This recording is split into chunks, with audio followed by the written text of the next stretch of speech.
I will go ahead and introduce myself first in Bangla.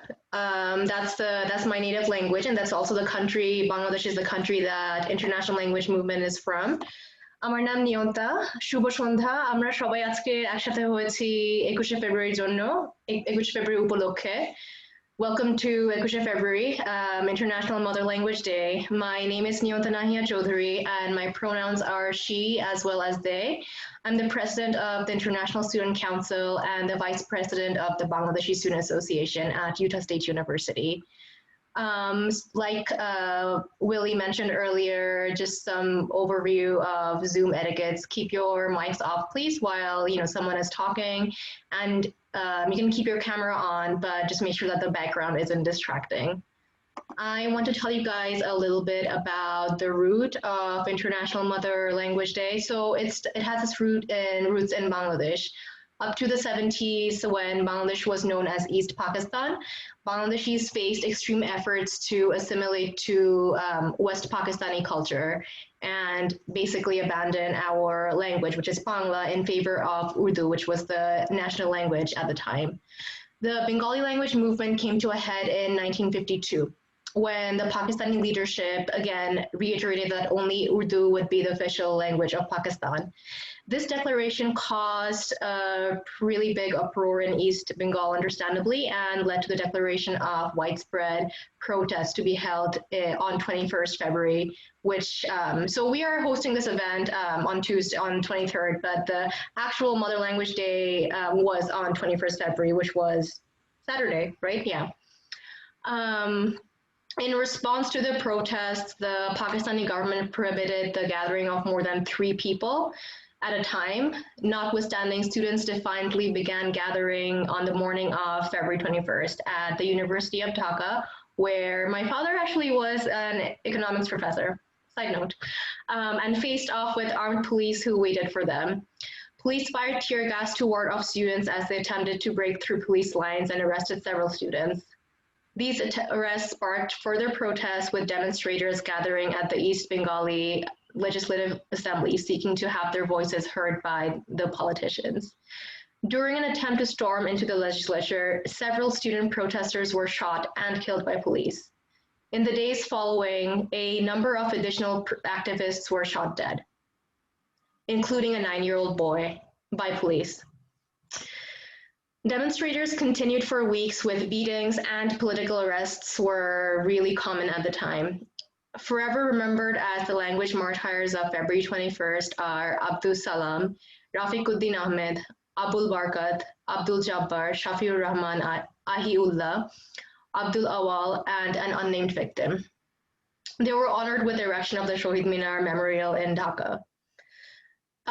That's also the picture that's on the poster with the pillars and the red circle in the center.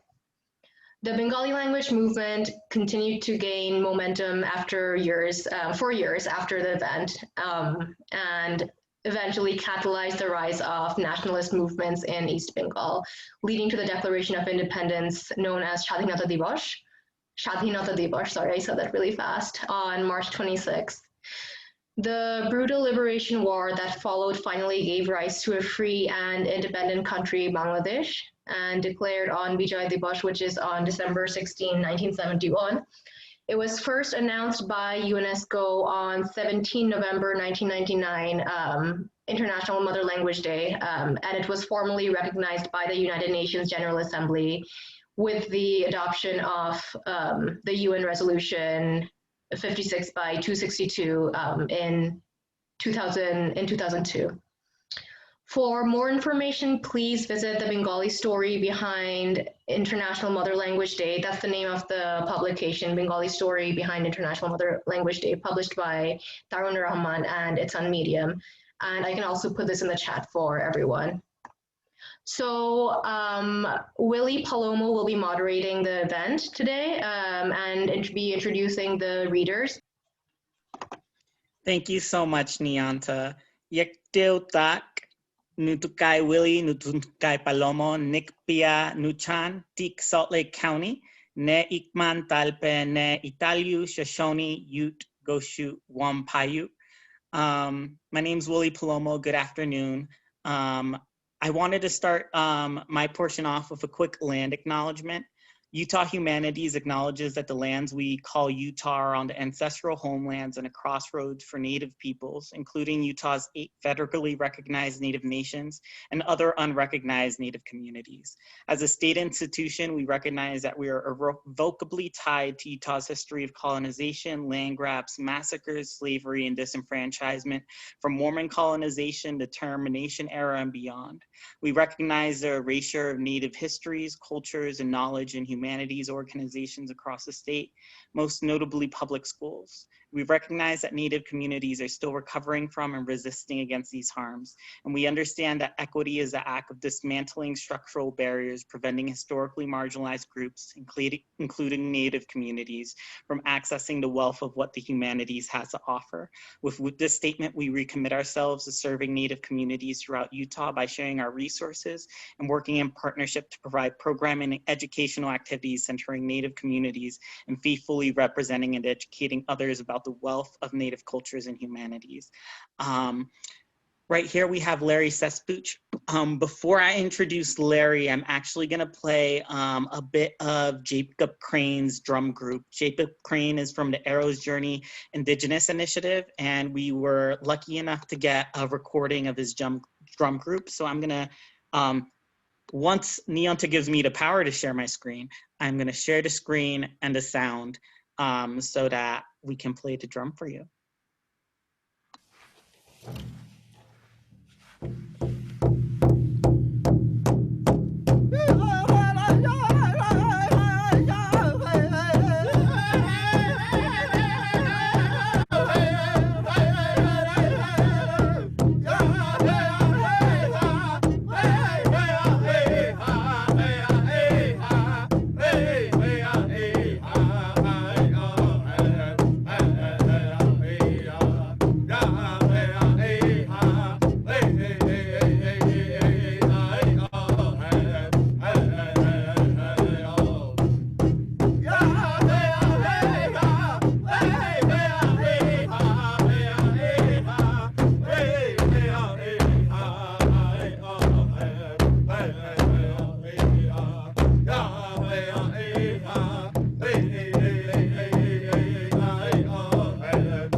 without further ado, I'm going to introduce our first wonderful speaker for today, Larry Sesspooch.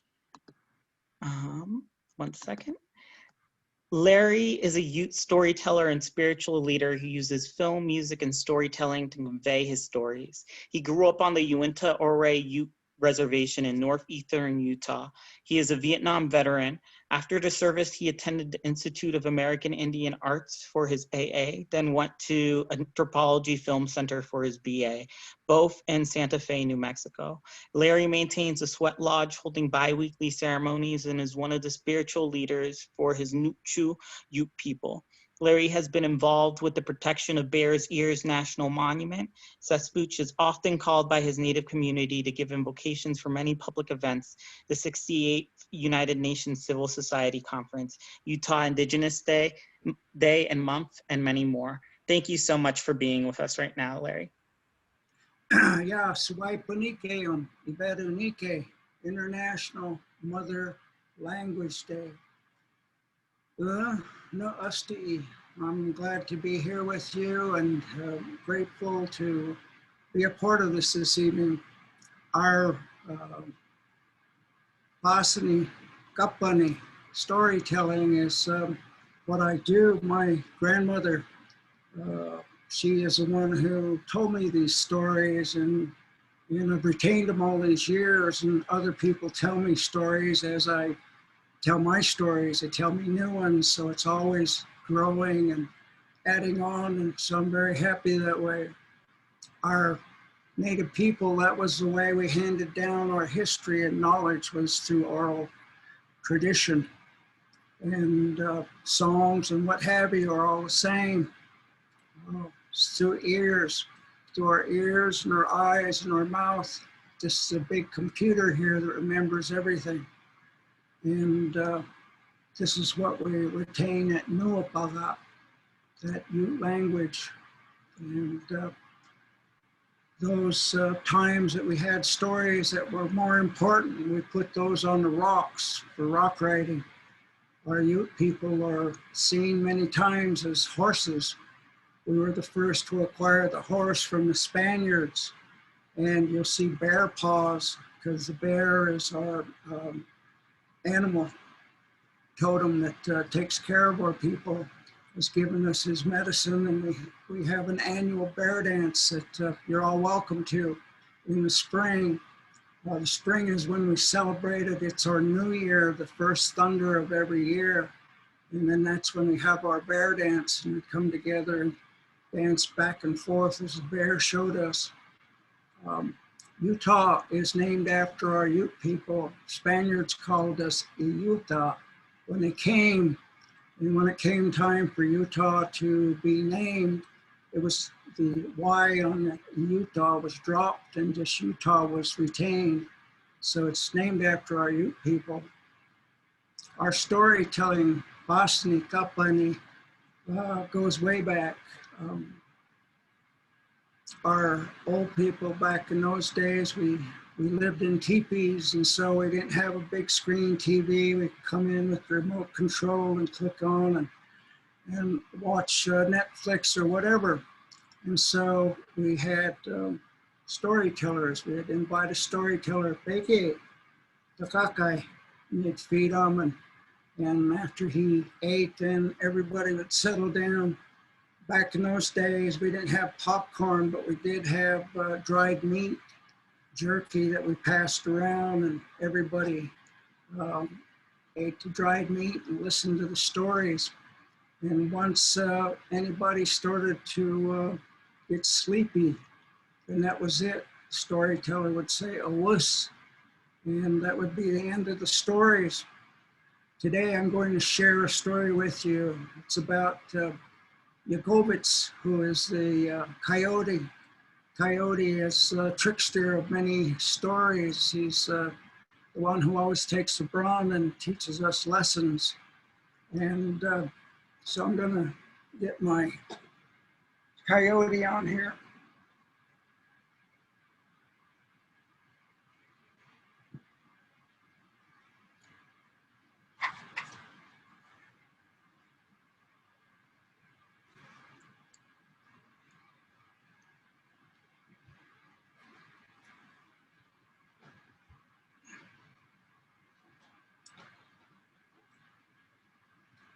Our stories all began with Reed Sadu a long time ago.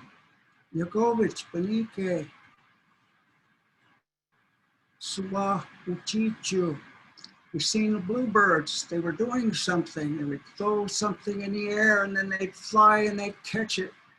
And he was intrigued. And so he went over to see what they were doing. And what he seen, they would throw their eyeballs up in the air and then they would fly and catch them. And he thought that was pretty good. And they said, Kumarawa, Coyote, Kamaiwa, we don't want you here. You always cause trouble. You make mischief for everybody. And he said, no, no, no, Kutch, Kutch. Oh, Maiwa, I want to do that. And they looked at each other and they said, well, let's trick him.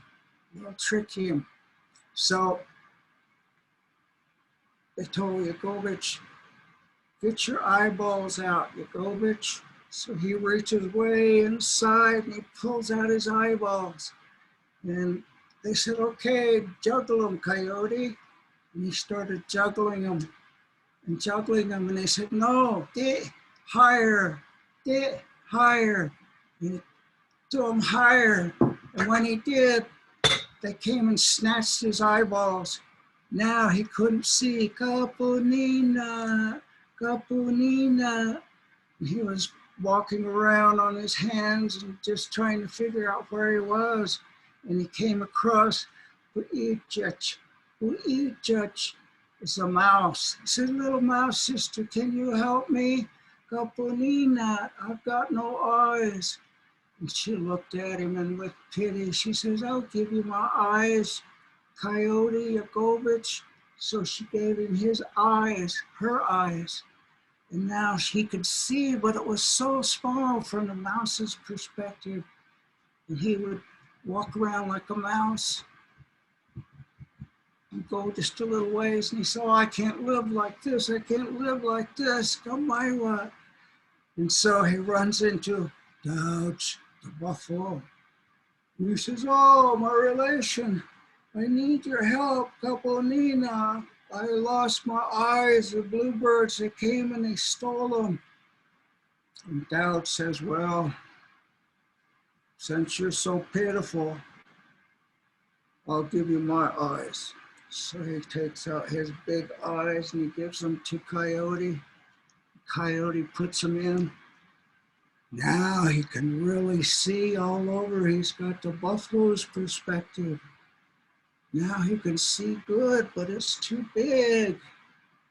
He said, oh, I wish I wouldn't have done that with my eyes. I wish I wouldn't have done that, Kamaiwa. And the bluebirds, they see him crying. Yagai, Yagai. And they said, well, let's have pity on him. So they gave back Coyote's eyes to him. Now he could see again. He was happy, happy. Kusige, Kusige. He was all happy and smiling and all crazy about it. And the moral to this story is, be satisfied with what you have.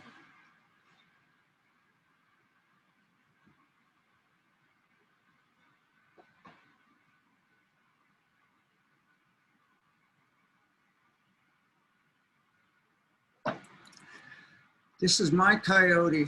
Her name is Mipu. And so on behalf of Mipu and I, we want to wish you all a good International Mother Language Day. Taweak. That's how we say that. Goodbye and thank you. Taweak. Aho. Padyuch, Larry, thank you so much. It's always a pleasure to have you with us. Up next, we have Nadia Q Ahmad, who is a poet, writer, and editor. Her work has appeared in publications such as the Shoreline Review, Poets and Writers Magazine, Newtown Literary, and the AAWW's The Margins. She has received awards from Aspen Words and the Fine Arts Work Center. She is a Vona Voices as well as Quelly Journal Workshop alum and also facilitates various writing workshops of her own. Born and raised in New York City, Nadia is of Bangladeshi descent and currently lives in Queens. Her professional roles have included program associate at the Asian American Writers Workshop and editorial fellow at Poets and Writers. She currently serves on the board of Bangladesh Institute of Performing Arts, BIPA, as well as the editorial of the Queens Bound Collaborative Poetry Project. Nadia, thank you so much for being here with us today. Thank you, Willie, and thank you, Nianta, and everyone, all the other performers tonight, and organizers of this event. Shubho Shondha, good evening. আমার নাম নাদিয়া আহমদ। বলা হয়েছে যে আমি কুইন্সে থাকি। It's been said already that I live in Queens, which I will also acknowledge is ancestral Lenape, Munsee and Canarsie land. And I was so moved, Larry, as well by your storytelling. I think I've been thinking a lot about language and how it relates to time. And so the line that you mentioned about, you know, stories starting with the line long ago brings that up for me. So in the time that I have today, I'm actually going to be reading a poem in Bangla that was written by my father. He passed on about 11 years ago now. And so he also, you know, was a poet. It wasn't his day job, but he was a poet. And so I think my kind of love of language, my relationship with my father is one of the places where my love of language stems. So I'm going to be reading one of his original poems in Bangla, and then my translation of it. And if there's time, maybe one more poem of my own.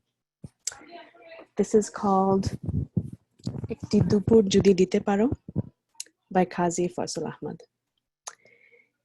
Ekti Dupur Jodi Dite Paro, Olosh Dupur. কিছু সবুজ কবিতা দেব রৌদ্রের মোড়কে, নিজের ভাষায় দেব নিসর্গের প্রাঞ্জল অনুবাদ, যথার্থ ভাবার্থ দেব করুণ নীরবতার। Bookshelf ভরে আছে বাচাল ইতিহাসে, ইতিহাসের আগুনে সব করে দেব ছাই।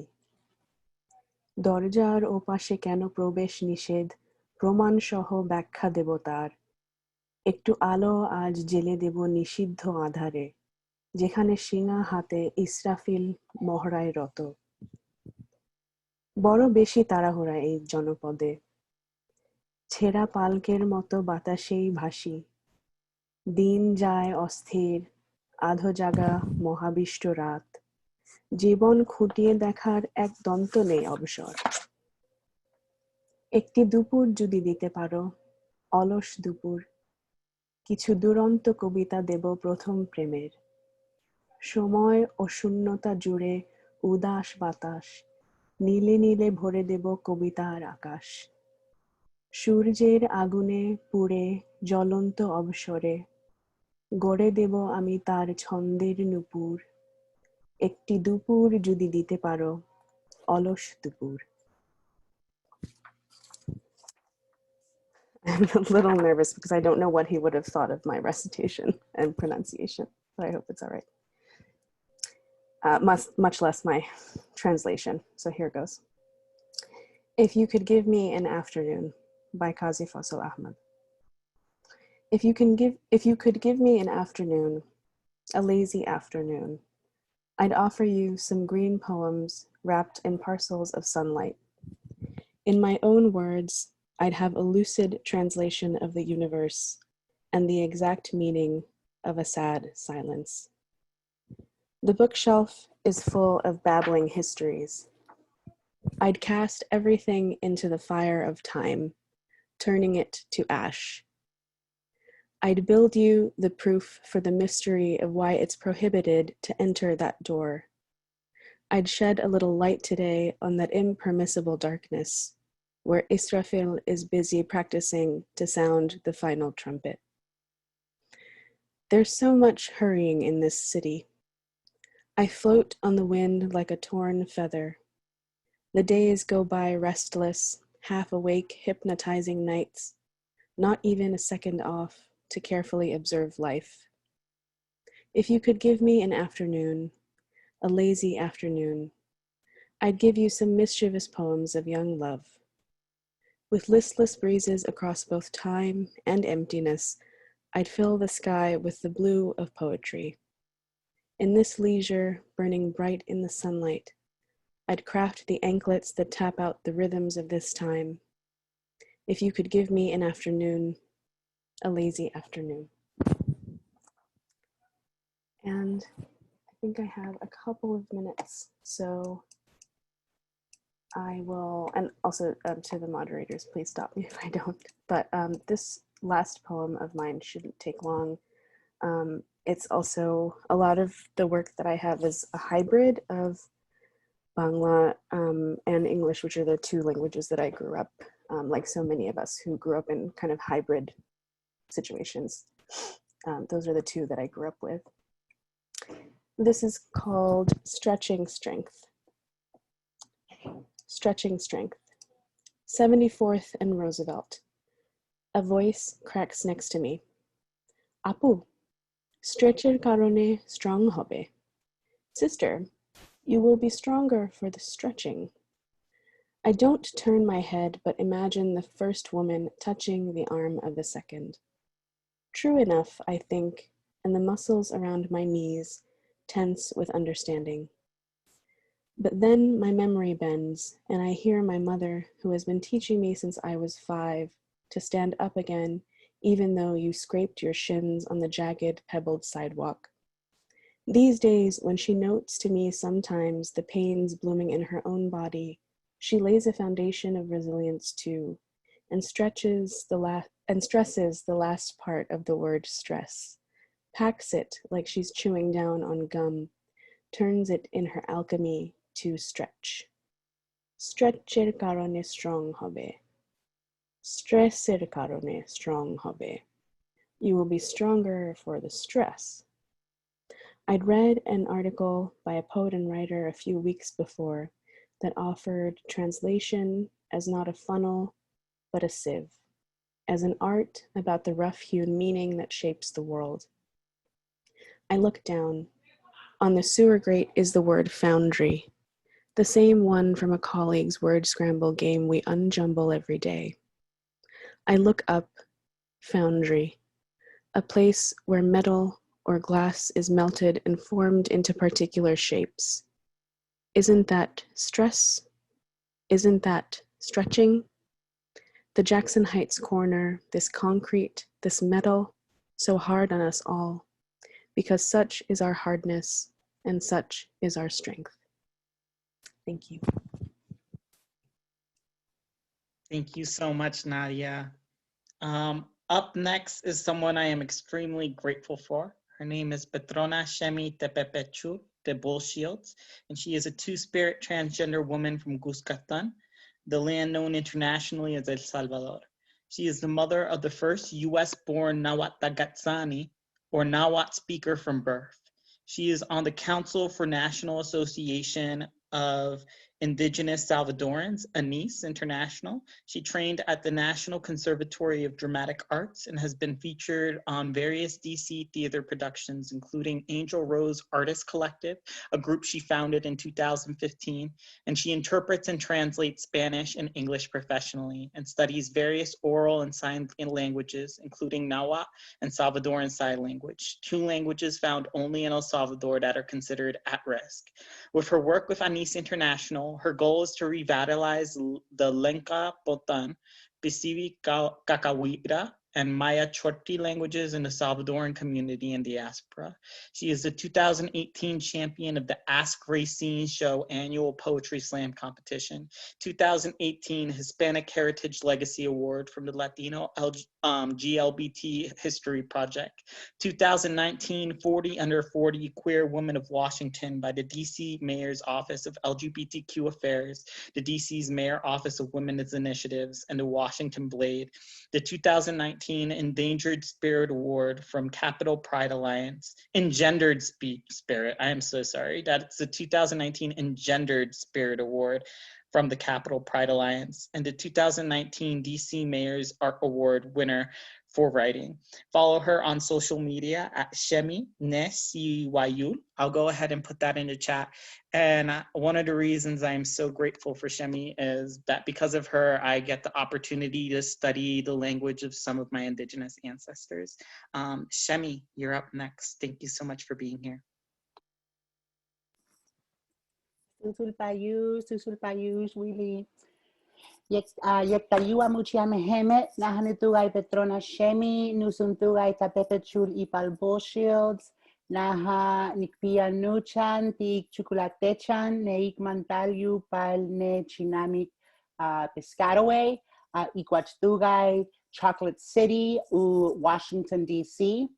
Naha ni Tawawasuani, naha ni naha inan, naha ni agdatka, wang naha ni ulpagi ga, kanaha ni neminin, nita tagetari pampa nenawat, wang nusang ne imehme tagetsalis Kuskatan chane lesa. Ehe, naha ni ulmati gane ama machtilis, literature, literatura, gayahate maya ne tikne amatsin, ne amachti, ne tawawasua, nusang ne takwigalis, nusang ne takwigalis poesia, poetry.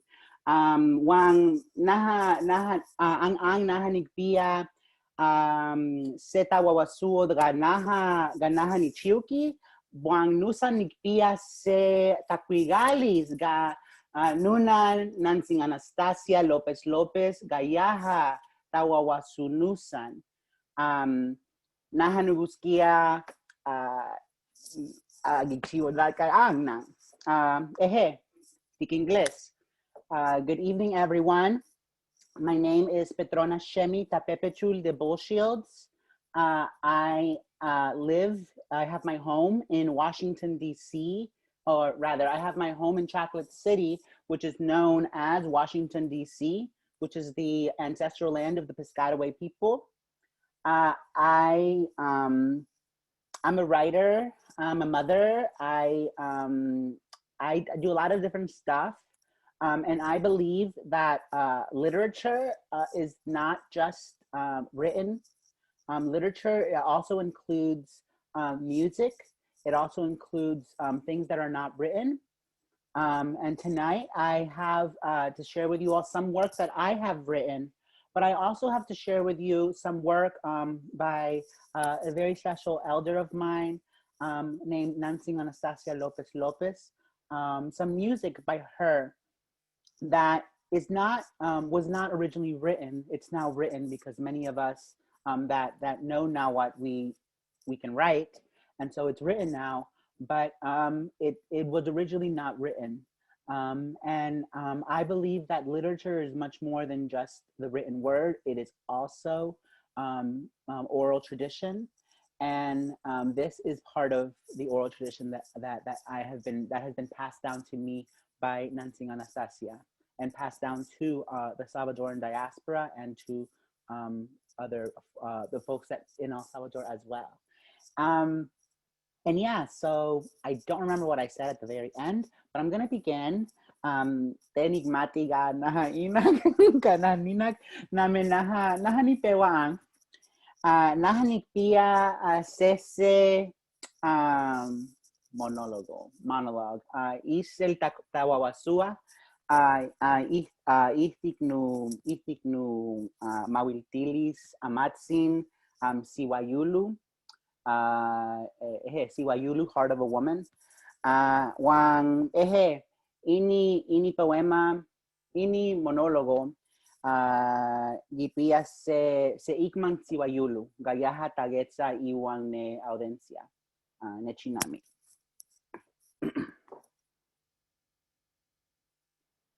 Ni nentukpak netal, shigipil wan shigipil shishiwi. nigestuk gawetsi nehtehsai, wang nesisiwaket ka weli muchi. Iknuyulu nikpikpiaktuk, nusan muchi niksuhkua, wang niminiktu kan nusan nihpakpagi. Nutunal pal nuyultuk wang nuhtehkia nemiyahawil ahwaliat pal sisiwaket pal nemi tihtilawak. Sisiwaket an. Tikpia tuhtunal pal weli tahtagetsat ka tesu tihtiaka ikman ne Siwayul. Pal weli tahtagetsat wan inweka. Pal tahtagetsat se sempa wan uukseyuk. Ini antehia wan tahtaquilua nuui pal mumuatialis pal netahkamatit pal netagamet neginiahlis nesisiwat. Naha neikman Siwayul. Nah wang naha ne Siwayulu wits. Naha neikman wang neishpan. Naha ninemi gaishpan pan muchi Siwayulu gaang yultiwik pak neini tal pal weli tipiat in yulugalyu gemantesu ginegid wan tehtagamet pak ne istagamet. Nemi nikan se Siwayulu pilsin pasalua pak ne sental maya yahatesu gipia tumiakwan. Yahatesu gipia iniakwan. Ihteteguan kia tahkauke.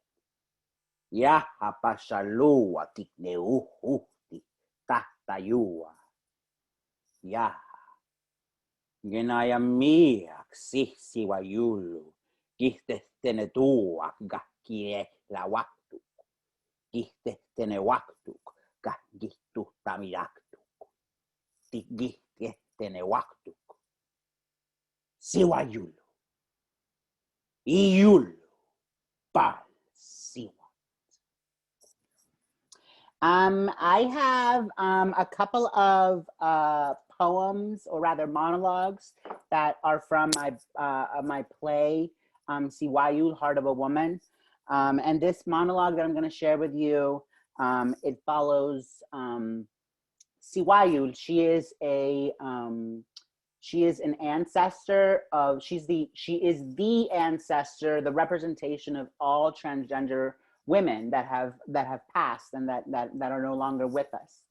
And in this monologue, this is her opening monologue, and she talks about where she is, who she is, and who the main character is. She introduces us to the main character.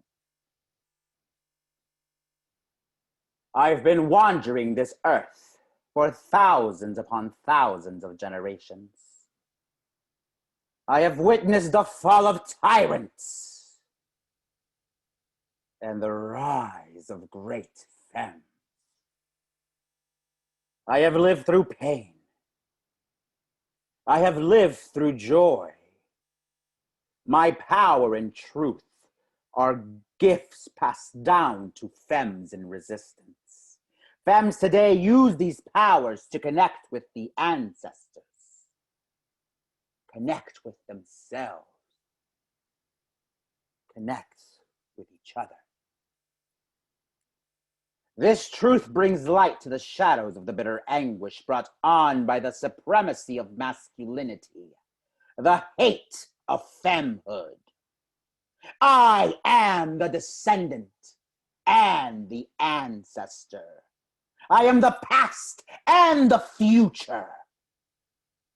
I am the representation of all femmes that have struggled on this land to keep their identities intact against the violence and control of white supremacy.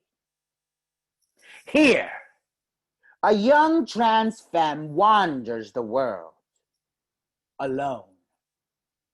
She has no family. Her parents have forsaken her. She has no home. She wanders the streets each night.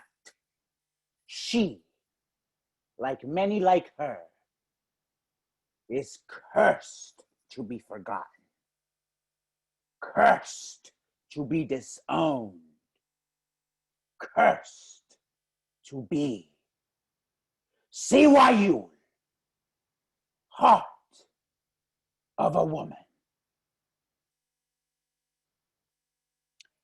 I'm not really sure how much time I have left, so I think I'm gonna go on ahead and do the next the song that I have.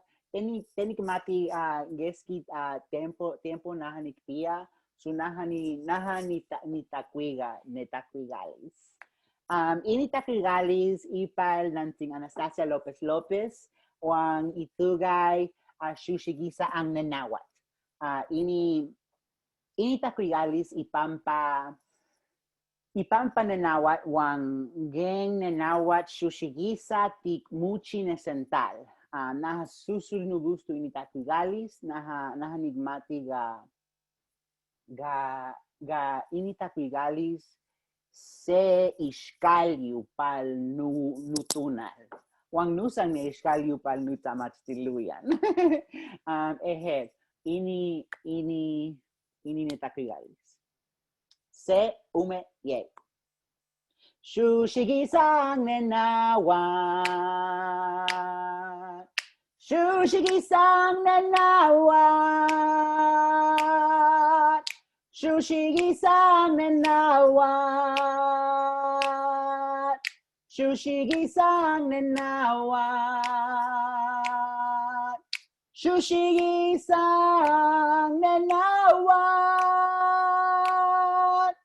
Dapat yan ginegi. Mumat tiad nawat. Tamat tianit ang ginegi. Tamat tianit ang ginegi. Mumat tiad nawat. Sisiwat ang ginegi. Mumat tiad nawat. Sisiwat ang ginegi. Sisiwat ang ginegi. Mumat tiad nawat.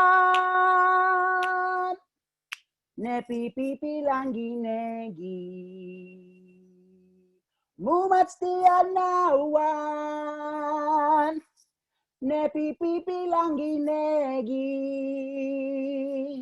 Nepipipil ang ginegi. Mumat tiad nawan. Nunanusan want to tegu. Tichilwitik nawan. Nunanusan want to tegu. Nunanusan want to tegu. Tichilwitik nawan. Shushigisang nenawan. Shushigisang nenawan. Shushigisang nenawan. Shushigisang nenawan. Shushigisang nenawan. Payush. This song is, I really love this song. This song is, I don't know how much time I have left, so I'm just gonna do the song. It's for me, it's kind of like the anthem to my life now, but also this is the anthem to the school that I work with called Tamatsiluyan Shushigisa ang Nawat, which means Nawat Blooms Today School. And I'll sing it for you all in English.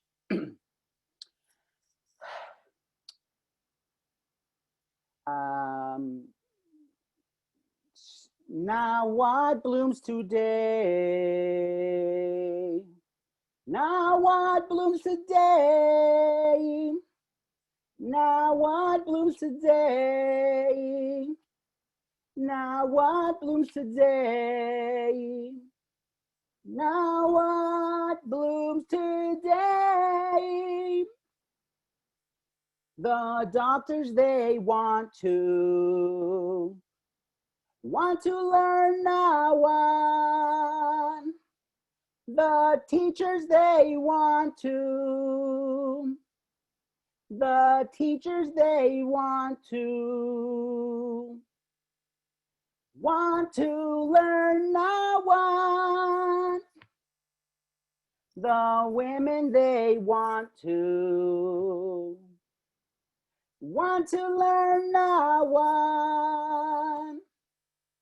The women, they want to.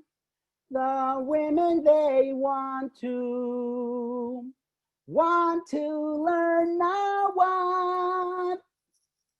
The children, they want to learn now what. The children, they want to.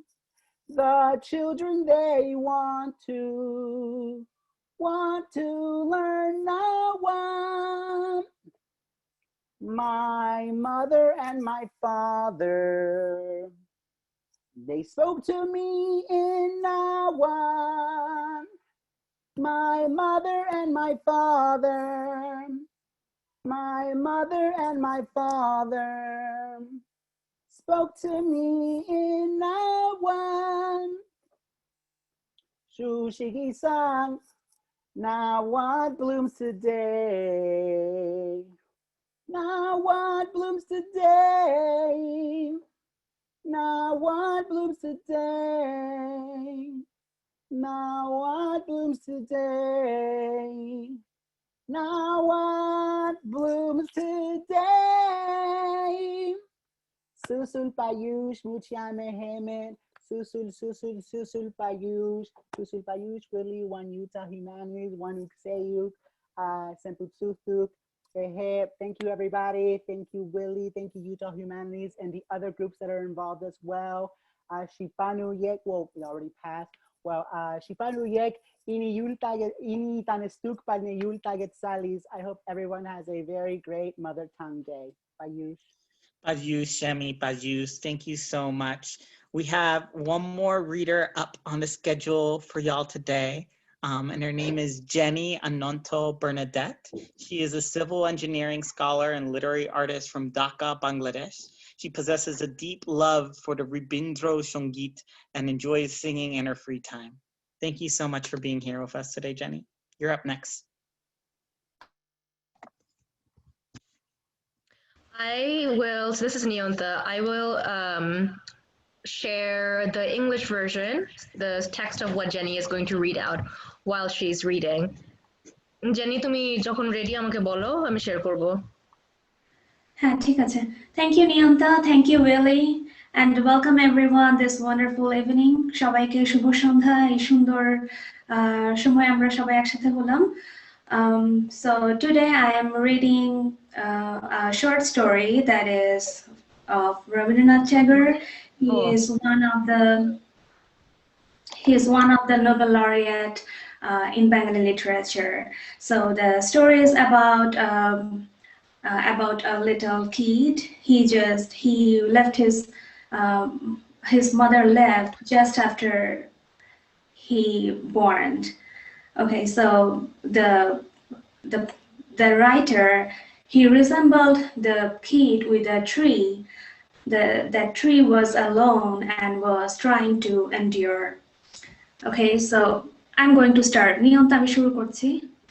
একটু দাঁড়াও, আমি আগে screen শেয়ারটা করে নেই. Okay.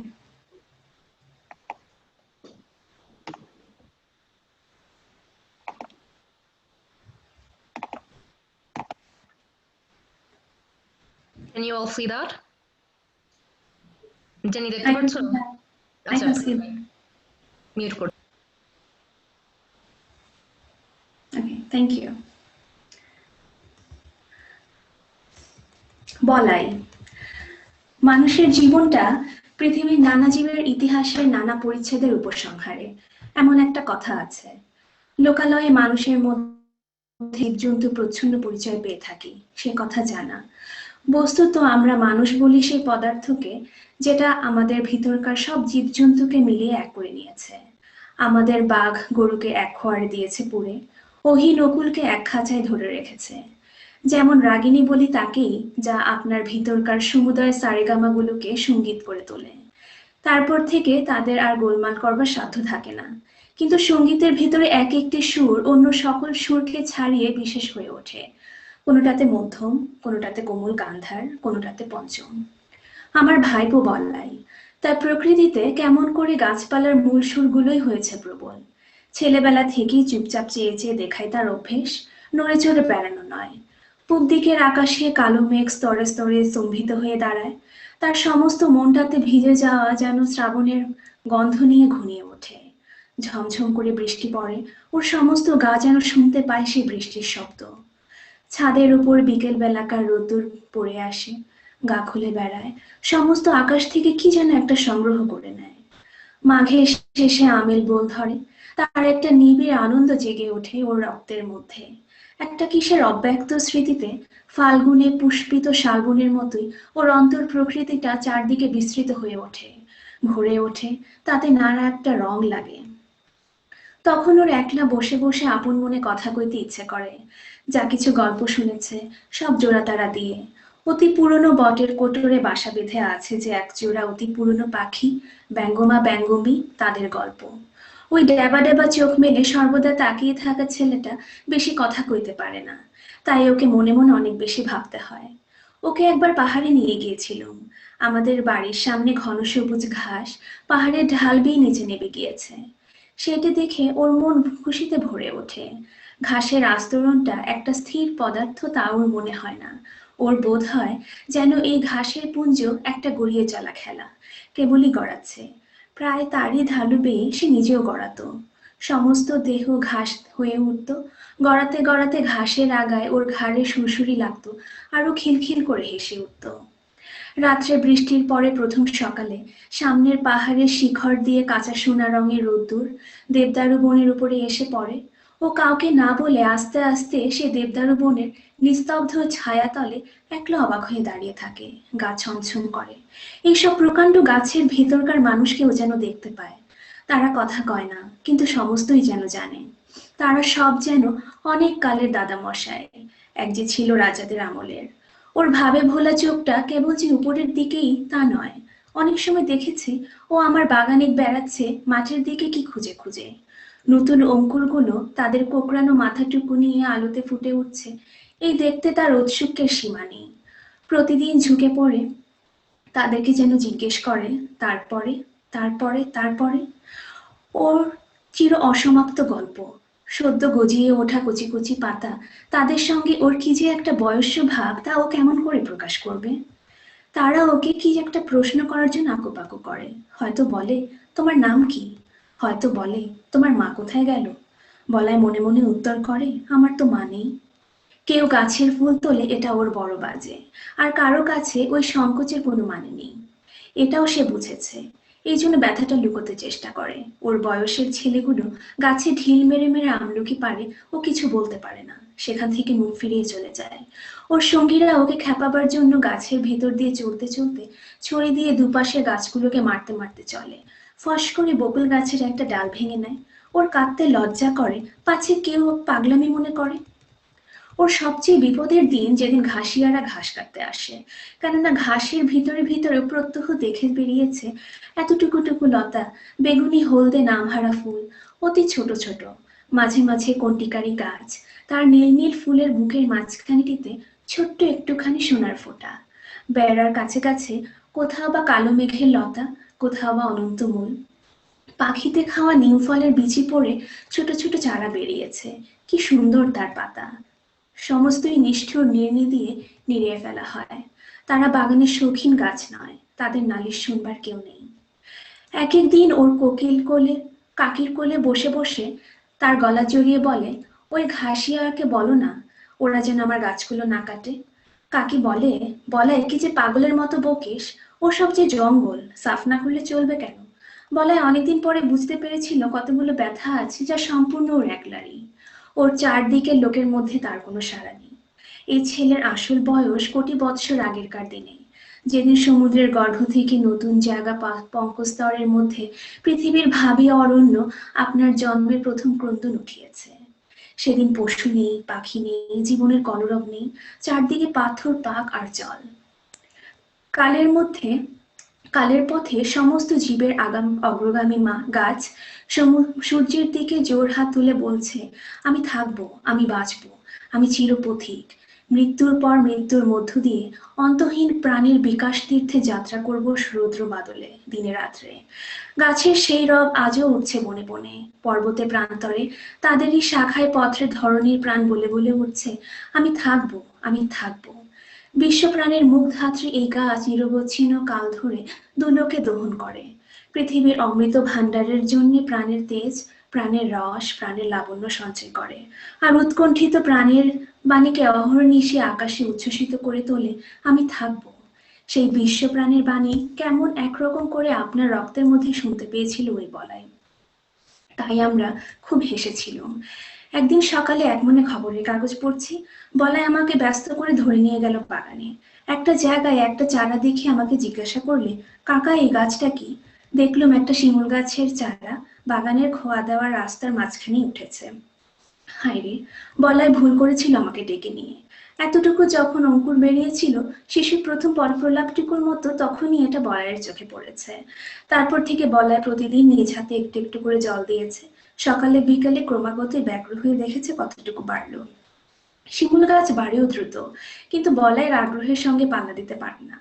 যখন হাত ধুয়ে কুচি হয়েছে, তখন ওর পত্র সমৃদ্ধি দেখে ভাবলে, এই একটা আশ্চর্য গাছ। শিশুর প্রথম বুদ্ধির আভাস দেখা মাত্র মা যেমন মনে করে আশ্চর্য শিশু, বলাই ভাবলে আমাকেও চমৎকৃত করে দেবে। আমি বললুম, মালিকে বলতে হবে গাছটা উপড়ে ফেলে দেবে। বলাই চমকে উঠল, এ কি দারুণ কথা। বললে, না কাকা, তোমার দুটি পায়ে পড়ে উপড়ে ফেলো না। আমি বললুম, কি যে বলিস তার ঠিক নেই, একেবারে রাস্তার মাঝখানে উঠেছে, বড় হলে চারদিক তুলো ছড়িয়ে অস্থির করে দেবে। আমার সঙ্গে যখন পারল না, এই মাতৃহীন শিশুটি গেল তার কাকির কাছে। কোলে বসে তার গলা জড়িয়ে ফুপিয়ে ফুপিয়ে কাঁদতে কাঁদতে বললে, কাকি, তুমি কাকাকে বারণ করে দাও গাছটা যেন না কাটেন। উপায়টা ঠিক ঠাউরে ছিল। ওর কাকি আমাকে দেখে বললে, ওগো শুনছো, আহা, ওর গাছটা রেখে দাও। রেখে দিল। গোড়ায় বলাই যদি না দেখাতো, তবে ওটা হয়তো আমার লক্ষ্যই হতো না, কিন্তু এখন রোজই চোখে পড়ে। বছর খানিকের মধ্যে গাছটা নির্লজ্জের মতো মস্ত বেড়ে উঠল। বলাইয়ের মনে হলো, এই গাছটার পরেই তার সবচেয়ে স্নেহ। গাছটাকে প্রতিদিনই দেখাচ্ছে নিতান্ত নির্বোধের মতো। একটা জায়গায় এসে দাঁড়িয়ে কাউকে খাতির নেই, একেবারে লম্বা খাড়া হয়ে উঠেছে। যে দেখে সেই ভাবে, এটা এখানে কি করতে। তারও 2-4 বার এর মৃত্যুদণ্ড প্রস্তাব করা গেল। বলাইকে লোভ দেখানো, এর বদলে খুব ভালো কতগুলো গোলাপের চারা আনিয়ে দেব। বললেন, নিতান্তই শিমুল গাছে যদি তোমার পছন্দ, তবে আরেকটা চারা আনিয়ে বেড়ার ধারে পুঁতে দেব, সুন্দর দেখতে হবে। কিন্তু কাটবার কথা বললেই বলাই আটকে ওঠে, আর ওর কাকি বলে, আহা, এমনই কি খারাপ হয়েছে। আমার বৌদিদির মৃত্যুর পর যখন এই ছেলেটি তার কোলে, বোধ করি সেই শোকে দাদার খেয়াল গেল। তিনি বিলাতে ইঞ্জিনিয়ারিং শিখতে গেলেন। ছেলেটি আমার নিঃসন্তান ঘরে কাকের কোলেই মানুষ। বছর 10 পরে দাদা ফিরে এসে বলাইকে বিলাতি কায়দায় শিক্ষা দেবেন বলে প্রথমে নিয়ে গেলেন শিমলায়, তারপর বিলাতে নিয়ে যাবার কথা। কাঁদতে কাঁদতে কাকির কোল ছেড়ে বলাই চলে গেল আমাদের শূন্য ঘর ছেড়ে। তারপর হয়ে যায় 2 বছর। ইতিমধ্যে বলাইয়ের কাকি গোপনে চোখের জল মোছেন, আর বলাইয়ের শূন্য ঘরে তার ছেঁড়া একপাটি জুতো, তার রবারের ফাটা গোলা, জানোয়ারের গল্পওয়ালা ছবির বই নাড়েন চাড়েন। এতদিনের সব চিহ্নকে ছাড়িয়ে বলাই অনেক বড় হয়ে উঠেছে, একথা বসে বসে চিন্তা করেন। কোন এক সময় দেখলুম লক্ষ্মী ছাড়া শিমুল গাছটা বড় বার বেড়েছে, এতদূর অসংগত হয়ে উঠেছে যে আর প্রশ্রয় দেওয়া চলে না। এক সময় দিলুম তাকে কেটে। এমন সময় সিমলি থেকে বলাই তার কাকিকে এক চিঠি পাঠালে, কাকি, আমার সেই শিমুল গাছের একটা ফটোগ্রাফ পাঠিয়ে দাও। বিলেত যাবার পূর্বে একবার আমাদের কাছে আসবার কথা ছিল, সে আর হলো না। তাই বলাই বন্ধুর ছবি নিয়ে যেতে চাইলে। তার কাকি আমাকে ডেকে বললেন, ওগো শুনছো, একটা ফটোগ্রাফওয়ালা ডেকে আনো। জিজ্ঞেস করলাম, কেন? বলাইয়ের কাঁচা হাতের চিঠি আমাকে দেখতে দিলেন। আমি বললাম, সে গাছ তো কাটা হয়ে গেছে। বলাইয়ের কাকি 2 দিন অন্ন গ্রহণ করলেন না, আর অনেক দিন পর্যন্ত আমার সঙ্গে একটি কথাও কননি। বলাইয়ের বাবা ওকে তার কোল থেকে নিয়ে গেল, সে যেন নারী ছিঁড়ে। আর ওর কাকা তার বলায় ভালোবাসার গাছটিকে চিরকালের মতো সরিয়ে দিলে, তাতে যেন ওর সমস্ত সংসারে বাঁচল তার বুকের মধ্যে ক্ষত দিলে। ওই গাছ যে ছিল তার বলাইয়ের প্রতিরূপ, তারই প্রাণের দোসর।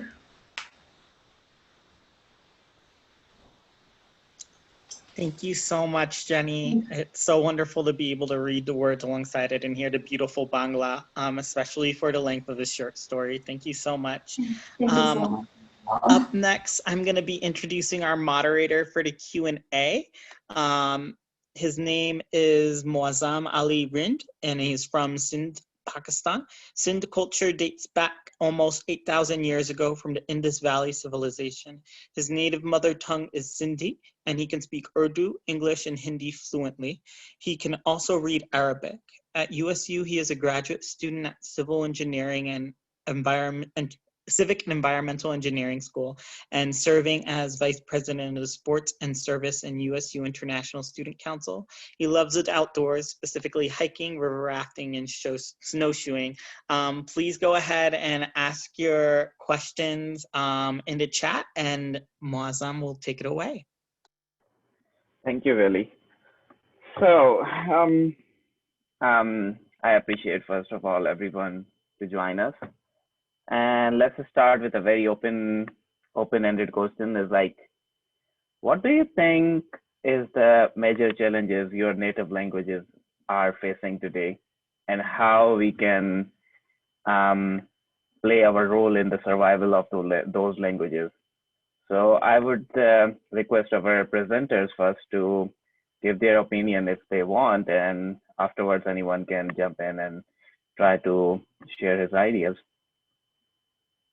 And the reason for that is because they're not necessarily protected by the government or by the community. And right now, with the Nawat language, the majority of the fluent speakers are elders above the age of 60. And so a lot of them have passed away during the COVID-19 pandemic. And so the Nawat language has lost a lot of the native speakers. So essentially there's like 3 different types of native speaker. There's the elders, there's the kids, and then there's the people in the middle. The kids, they learn the language with the elders in a preschool. Once they leave the preschool, there isn't any more work that they can do in Nawat. The government doesn't protect the Nawat language. And so once they leave preschool, they have to continue doing that work at home. If they don't do it, then they lose the language. And the elders, as I said, a lot of them are passing away because of the pandemic. And then the folks in the middle, a lot of them are shy and embarrassed to speak the language. And so they can understand the language. They can respond back in the Nawat language, but they rather not. They rather respond back in Spanish. And in the language revitalization movement, people that were not raised speaking the Nawat language, which are known as neo speakers or neo Nahuatlantes. I'm included in this type of person. I was not born. My mother did not speak to me in Nawat, and so I did not speak Nawat from birth. I learned Nawat when I was in my early 20s, and now I'm in my 30s, and so the problem with the neo-Nahuatlante community is that a lot of folks are not supporting the Nahuatlante community. And so what they're doing is they're taking up spaces that should go to Nahuatlantes, and a lot of neo-Nahuatlantes are claiming to be Nahuatlantes because they can speak the language, they can conjugate words very well, and they know how to read, they know how to write, and they can get government jobs. They can do other things that Nahuatlantes cannot because of the conditions that they live in. And so right now, the Nawat language is kind of spreading all over the world. And a lot of people are learning the language, but they're learning the language through neo-Nahuatlantes. They're not learning the language directly from Nahuatlantes themselves. And so that's kind of where we're at right now. All places that teach the Nawat language, they're teaching the Nawat language through neo-Nahuatlantes. I started a school with some Nahuatlantes that is about focusing on the Nahuatlantes teaching the language. And so that's kind of where we're getting that, we're pushing back on that culture of because you can't read, you can't write, you can't teach. And we don't believe that in our school. We believe that if you are a Nahuatlante from birth, then you are the knowledge keeper, you are the expert, and no one knows more than you, no matter how much grammar you know. And then with the Lesa language, a very similar situation is happening in regards to like the Nahuatl language. A lot of the speakers are speaking Spanish instead. All Nahuatlantes are bilingual. They speak Nahuatl and Spanish. But a lot of folks are choosing to speak Spanish instead. And similar with the Lesa language, with the deaf community in El Salvador, a lot of people in their homes, they use Lesa, but then when they go to schools, when they see programming, they have to use American Sign Language, ASL, because the Mormon community, they went to El Salvador and they essentially made the Lesa language become extinct, not extinct because they're still users of the language, but it made it become endangered because the ASL language became commonplace for the government for deaf folks. So, okay, yeah. so what I have understood, like you are trying to say, that there's some more help from the government, like, in terms of job and education in the specific local language can promote your or save your language. Yeah, like protection and respect, because there's a lack of respect for both languages. Oh, okay. There's the preference for the American Sign Language and for the Spanish instead of the Nahuatl and the Lesa. And so if Salvadoran people saw that El Salvador is the only country in the entire world that has the Nahuatl language and has the Lesa language, no one else has those two languages. If these things became a sense of pride rather than a sense of, oh, well, then let's let those things die because that's just of the past. If those feelings were changed, a lot of things would change for the community, and the Nahuatl language and the Lesa language would thrive, not just in El Salvador, but in the diaspora as well. Thank you. Anyone else want to like jump in and share his ideas?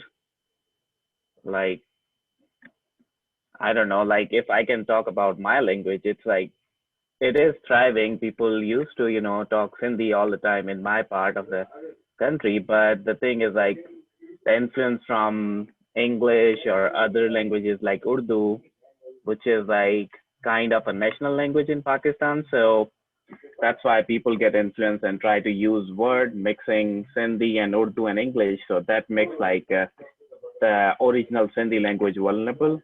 So the only way to do is like to just make like to teach your kids how to differentiate. And it's kind of complicated when you are like, living in a society. It has a multilinguistic kind of nature, but still it's like talking with your family, friends, and your elders, and learn from them like what was the original language, and try to revise and go through it again and again can help survive our language.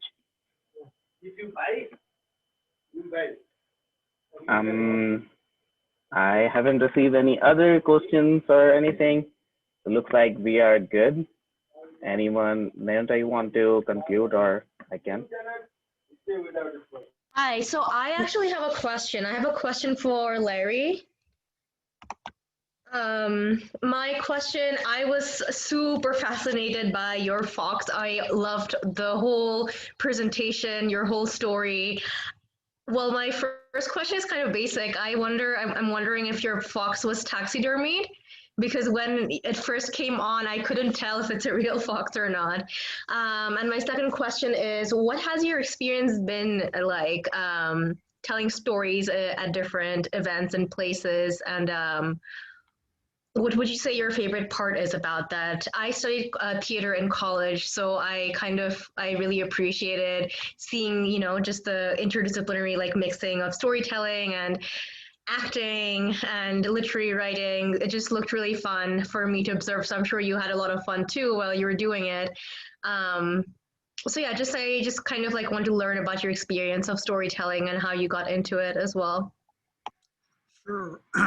Yeah, the coyote is what it is taxidermied. And so she has wires all through her so I can pose her however I want her.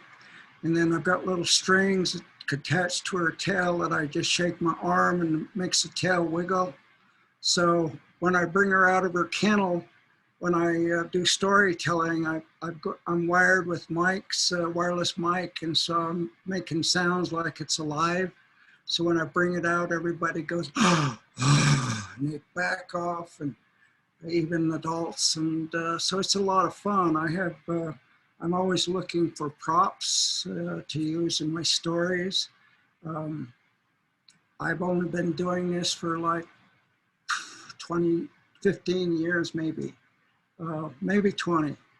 But yeah, I'm always adding, like I said, I'm always hearing new stories, which gets me all jazzed to be able to tell more stories and more props and have more fun. I enjoy mostly watching people's eyes and how they, like kids, they come just light up, and same way with adults, they become kids again. I'm a kid doing all of these things. So yeah, it's awesome.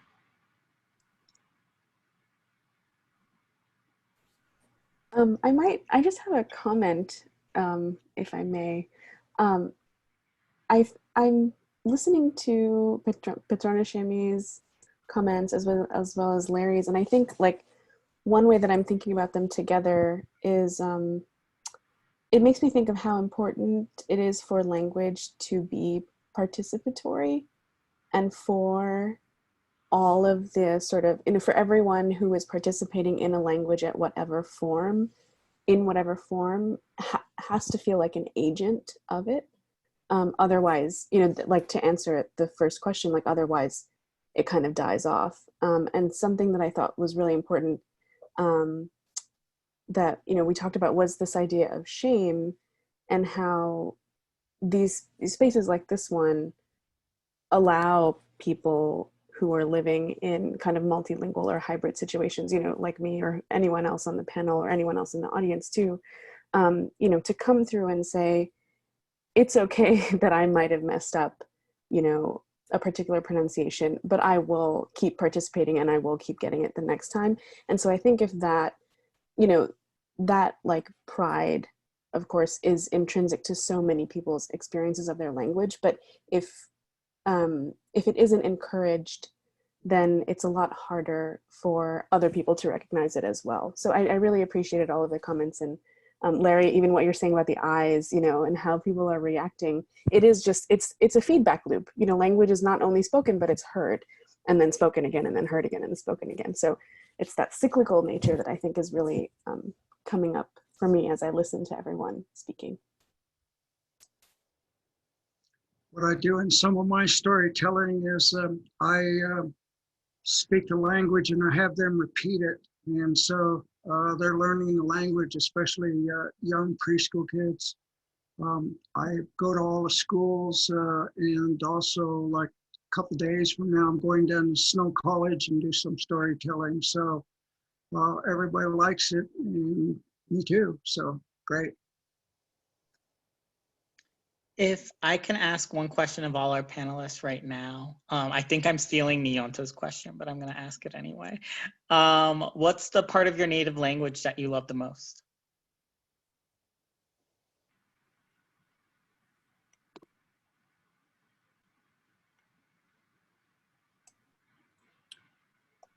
That we can talk to the creator with that original voice he gave us in that language.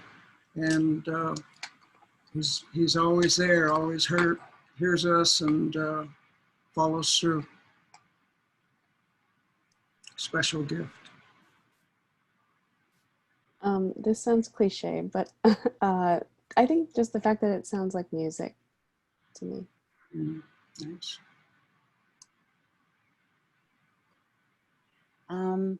I think I really love the fact that it's an really love that I'm able to inherit the language from my elders and pass it on to my child.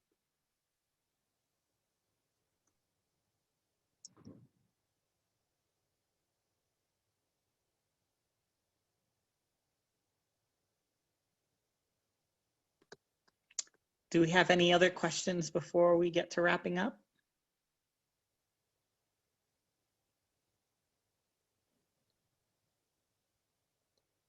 Was Petrona joining us on the stream? Thought I saw Petrona Xemi. That was an accident, my bad. You good, you good. Just want to make sure I didn't cut you off if you had a question. Thank you. Nadia ended a very good question in the chat. She's curious about what other languages are represented in the audience, if folks want to drop in the chat or unmute themselves and say. I love that suggestion. Spanish, Nawa, and English here. And Nawa, I've just been learning for like a month. Bangla and English.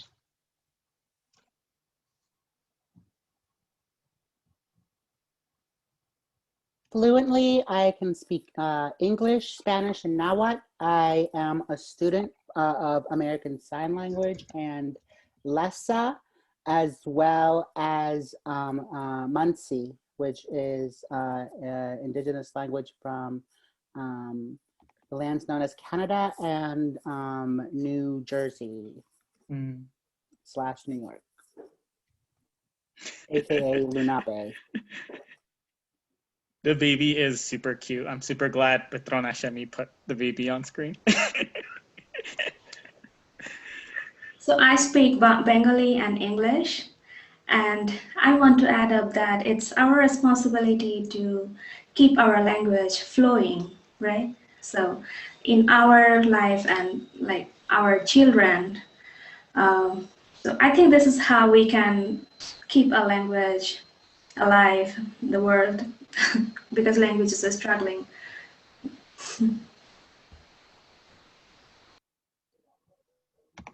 Speak English and Ute, and my girls are also learning Ute because I was divorced when they were young, and so they've grown up with their mother, but we have a weekly language session that we do with my daughters, and so they're learning to speak Ute through Zoom.